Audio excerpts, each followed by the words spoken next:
बिस्मिल्लाहिर्रहमानिर्रहीम। नाजरीन, आप लोगों को बड़ी खबर से आगाह करता चलूँ कि तहरीक लब्बैक पाकिस्तान के बड़े हरीफ फवाद चौधरी को गिरफ़्तार कर लिया गया है। इमरान खान की गिरफ़्तारी के हवाले से भी बड़ी खबर मेरे पास आ चुकी है।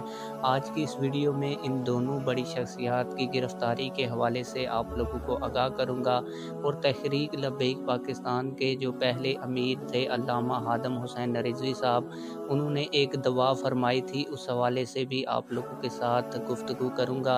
लेकिन वीडियो शुरू करने से पहले आप लोगों से एक छोटी सी रिक्वेस्ट भी करूंगा कि अगर आपने अभी तक हमारी इस वीडियो को लाइक नहीं किया तो वीडियो को लाजमी से लाइक करें, चैनल को सब्सक्राइब करें ताकि आने वाली नई वीडियोज़ आप लोगों को बर वक्त मिलती रहें और हमारी ये वीडियो ज़्यादा से ज़्यादा लोगों तक भी फैल सके। आप लोगों से ये भी गुजारिश करूँगा कि इस वीडियो को शुरू से लेकर आखिर तक लाजमी देखें। आप लोगों को बताता चलूँ कि सुबह 5 बजे के टाइम फवाद चौधरी साहब एक प्रेस कॉन्फ्रेंस कर रहे थे। जैसे ही उन्होंने प्रेस कॉन्फ्रेंस ख़त्म की, इस प्रेस कॉन्फ्रेंस के दौरान उन्होंने इलेक्शन कमीशन ऑफ पाकिस्तान के ख़िलाफ़ बड़े बड़े इल्ज़ामात लगाए, जिसके बाद उनको गिरफ़्तार कर लिया गया। उनकी गिरफ़्तारी की बड़ी वजह ये बताई जा रही है कि उन्होंने इलेक्शन कमीशन ऑफ पाकिस्तान की तौहीन की थी।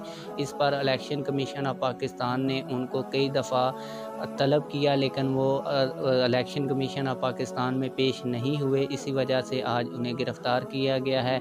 एक बड़ी वजह तो ये हो सकती है और दूसरी बड़ी वजह ये हो सकती है कि उनको FIA ने गिरफ़्तार किया होगा क्योंकि उन्होंने एक बड़ी press conference election commission of Pakistan के ख़िलाफ़ की है।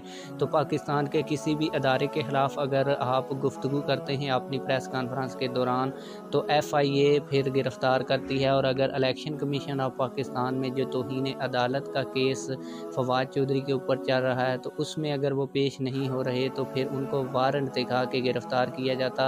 लगता यही है कि FIA ने उनको प्रेस कॉन्फ्रेंस करने की वजह से गिरफ़्तार किया है। आप लोगों को बताता चलूँ कि ये वही फवाद चौधरी है जो तहरीक लब्बैक पाकिस्तान के लोग जब प्रेस कॉन्फ्रेंस करते थे, जब इन्होंने तहरीक लब्बैक पाकिस्तान के 40,000 से ज़ायद कारकुनान और कायदीन को गिरफ़्तार किया हुआ था, तो ये FIA के ज़रिए तहरीक लब्बैक पाकिस्तान के कारकुनान अगर प्रेस कॉन्फ्रेंस करें या कोई मीडिया टॉक करें या सोशल मीडिया टॉक करें तो ये इनको गिरफ़्तार करवाते थे और उस वक्त आके मीडिया के ऊपर भी बताते थे कि हमने तहरीक लब्बैक पाकिस्तान के इतने लोगों को गिरफ़्तार कर लिया है।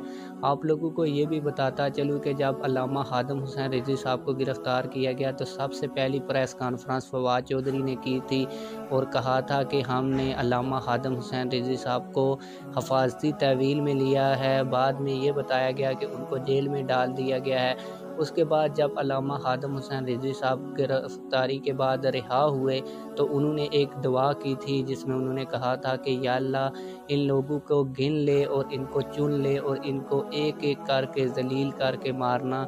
जिन्होंने इस्लाम का रास्ता रोका है वो अल्लामा आदम हुसैन रिजवी साहब की तकरीर आज भी बहुत ज़्यादा वायरल है। अब मकाफ़ात अमल शुरू हो गया है और फवाद चौधरी जो तहरीक लब्बैक पाकिस्तान के लोगों को प्रेस कॉन्फ्रेंस करने की वजह से गिरफ़्तार करता था, आज वही काम फवाद चौधरी के साथ हुआ है।